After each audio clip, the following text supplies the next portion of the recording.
Assalamualaikum warahmatullahi wabarakatuh. Salam Pramuka. Salam. Salam Pramuka. Salam. 2 kali tepuk Pramuka.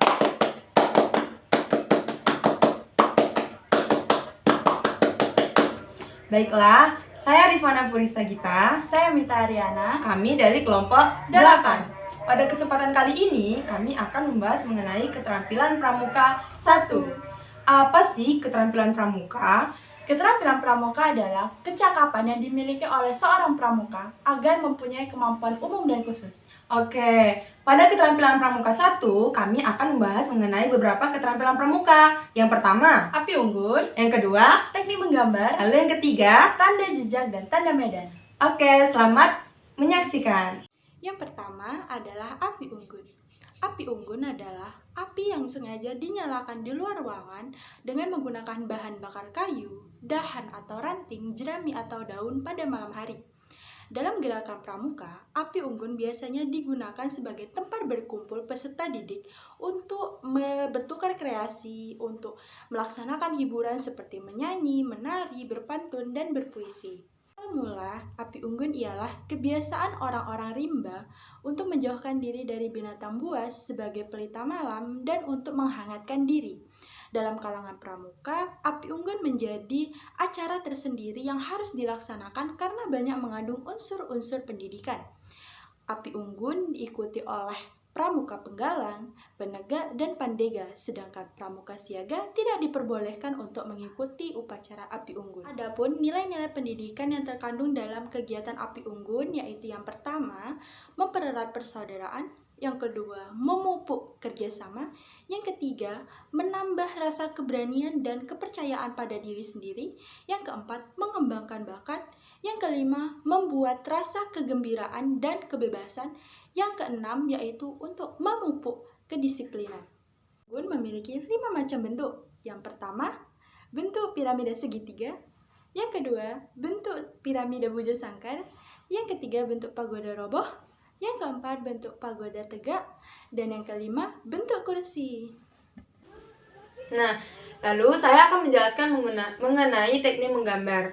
Dalam pramuka ada 3 jenis teknik menggambar. Yang pertama, teknik menggambar peta panorama. Yang kedua, teknik menggambar peta pita. Yang ketiga, teknik menggambar peta lapangan.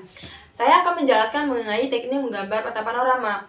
Peta panorama adalah gambar suatu pemandangan atau medan alam dalam bentuk sketsa atau gambar sederhana yang menunjukkan suatu daerah tertentu. Nah, apa sih kegunaan dari peta panorama ini? Kegunaannya yaitu adalah melukiskan situasi dan kondisi suatu daerah pada satu waktu tertentu, sehingga ketika kita kembali lagi kepada tempat itu, kita dapat mengetahui perubahan-perubahan apa saja yang terjadi. Lalu bagaimana sih cara menggambar peta panorama itu? Nah, mari ikut saya untuk menggambar peta panorama. Nah, adapun cara menggambar peta panorama adalah sebagai berikut. Yang pertama, kita buat kolom-kolom terlebih dahulu pada kertas HVS yang kita punya. Seperti yang saya miliki ini.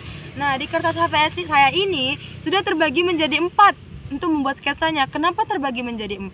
Kita menyesuaikan dengan pembidik yang saya buat tadi, agar sama dengan yang pembidik yang ada. Terbagi menjadi 4. Lalu, yang kedua, itu kita bidik pemandangan yang akan kita buat. Nah, di sini saya telah berada di suatu pemandangan di daerah perumahan Pondok Indah. Di sini saya akan membidik gambar yang akan saya sketsa di kertas HVS ini. Oke, mari kita bidik gambar yang akan saya buat. Nah, setelah kita bidik, maka kita sudah bisa menentukan gambar-gambar mana aja yang akan kita buat melalui pembidik ini. Di pembidik ini sudah dibatasi mana saja gambar yang perlu kita gambar. Nah, sudah dibidik, maka kita gambar pada sketsa ini. Bagaimana cara menggambarnya? Itu cukup garis-garis luar ini saja, batas luar dari pemandangan yang akan kita gambar. Nah, di sini bisa dilihat teman-teman. Di sini sudah saya bidik pemandangan yang akan saya buat. Nah, nanti saya akan torehkan ke dalam kertas ini. Oke, bisa teman-teman saksikan saya menggambarnya. Usahakan pembidik jangan sampai bergoyang ya teman-teman, agar gambar yang kita buat tidak tercampur aduk.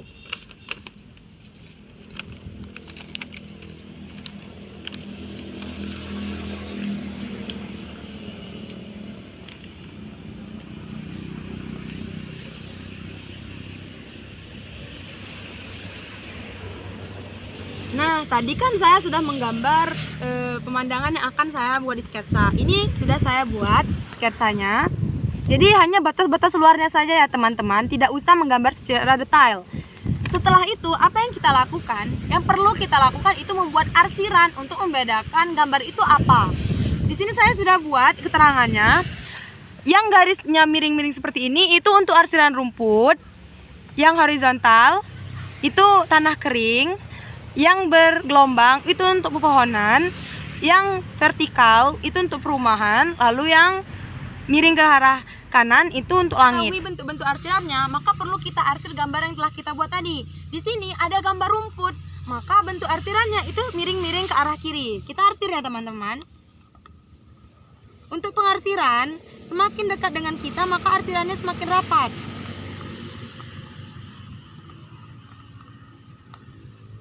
Nah, sudah. Lalu di sini ada tanah kering. Tanah kering itu arsirannya berupa garis-garis yang horizontal. Maka kita buat garis-garis horizontal.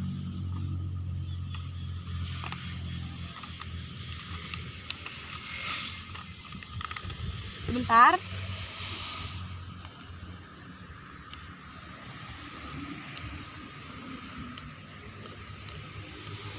Nah, sudah. Dari garis horizontal sudah. Di sini ada rerumputan kembali, maka arsirnya miring ke arah kiri. Tapi karena jauh rerumputannya, maka kita buat arsirannya sedikit merenggang.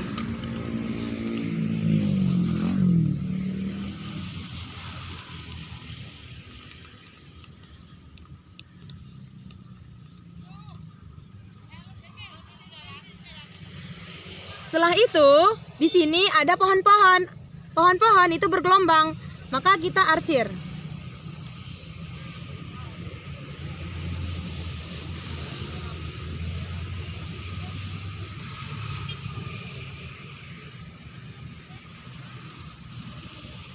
Nah, sudah. Di sini ada perumahan. Perumahan itu vertikal.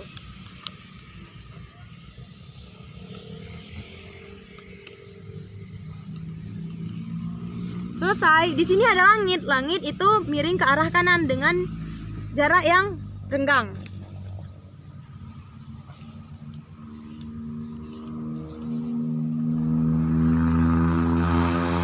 Nah, maka sudah jadilah peta panorama kita. Sebelum itu, maka kita isi dulu nomor peserta sesuai dengan kita, regu apa kita, gudeg dari mana, hari dan tanggal. Hari ini hari Minggu, tanggal 1 Januari. Lalu cuaca hari ini cerah, maka kita bisa isi cerah.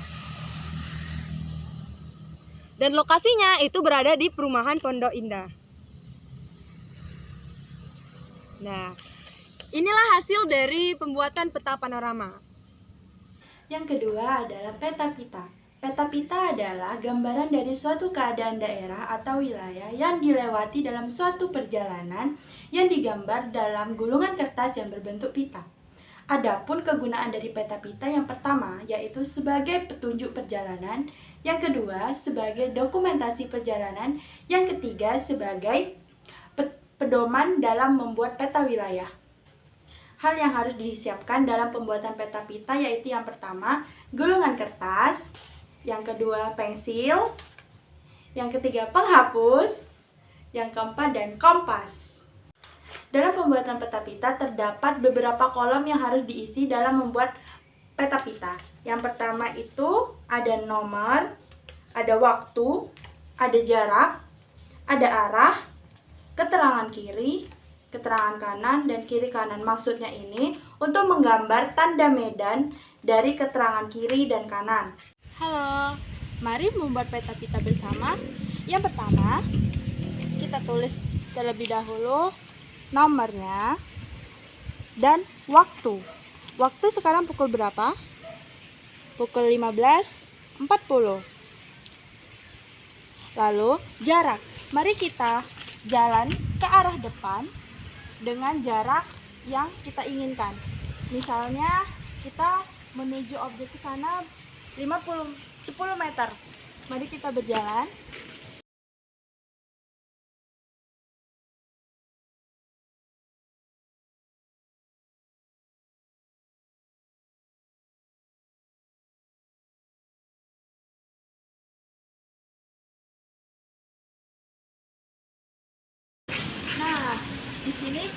sudah berjalan 10 meter, maka di sini di sebelah kiri kita terdapat masjid dan di sebelah kanan kita terdapat rumah.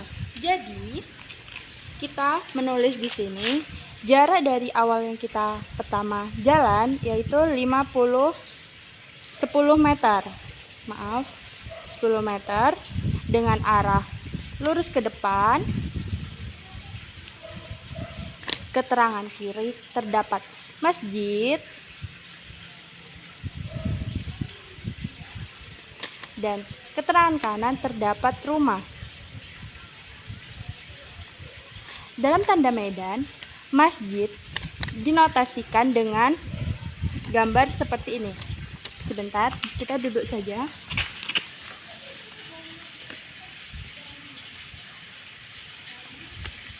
Dan rumah dinotasikan sebagai seperti ini. Lalu, yang kedua, kita bidik lagi ke arah lurus, lalu kita lurus terlebih dahulu jaraknya 10 meter. Ayo kita mulai dengan waktu 15.50. Mari jalan.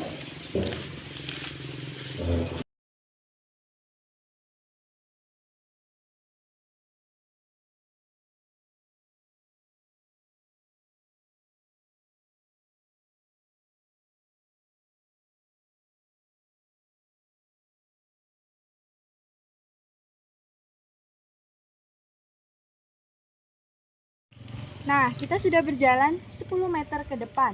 Di sebelah kiri kita terdapat rumah, maka kita tulis rumah. Dan sebelah kanan kita terdapat jalan dan rumah. Maka kita tulis di sini jalan dan rumah. Di sebelah kiri terdapat rumah, maka tanda medan rumah itu seperti ini. Dan sebelah kanan, tanda medan jalan itu garis seperti ini. Dan tanda medan rumah itu seperti ini. Nah, lalu yang ketiga, kita bakal ke arah kanan sana. Dimulai dari jam 16.00 arah 10 meter ke arah kanan.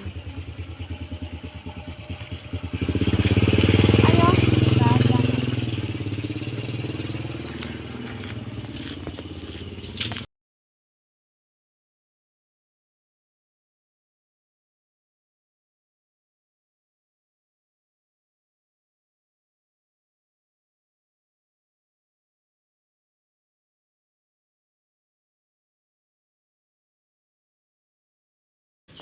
Nah, kita sudah berjalan 10 meter ke sebelah kanan. Di sebelah kiri kita ini terdapat tiang listrik. Maka kita tulis di sini sebelah kiri kita tiang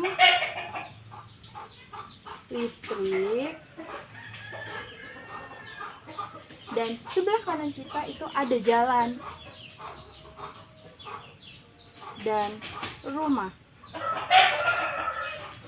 Maka sebelah kiri kita tulis gambar dengan tanda medan. Tiang listrik itu tanda medannya lurus, dan jalan dan rumah itu seperti tadi, garis seperti ini dan seperti ini. Nah, jadi untuk menulis peta pita ini, kalian lanjutkan sampai tembus ke titik start yang awal tadi. Lalu, yang ketiga adalah peta lapangan. Peta lapangan adalah gambaran atau situasi dari suatu daerah atau lokasi tertentu yang digambar dengan ukuran kecil dengan skala tertentu. Lalu, mengapa dikatakan dengan peta lapangan? Karena pada umumnya untuk menggambarkan peta lapangan, daerah yang terbentuk adalah daerah yang lapang dan memiliki suatu bentuk tertentu. Berikut cara menggambar peta lapangan. Yang pertama, kita tentukan dulu batas-batas yang akan kita gambar pada kertas. Lalu yang kedua, kita bidik dari tengah lapangan menuju batas-batas yang telah kita tentukan tadi.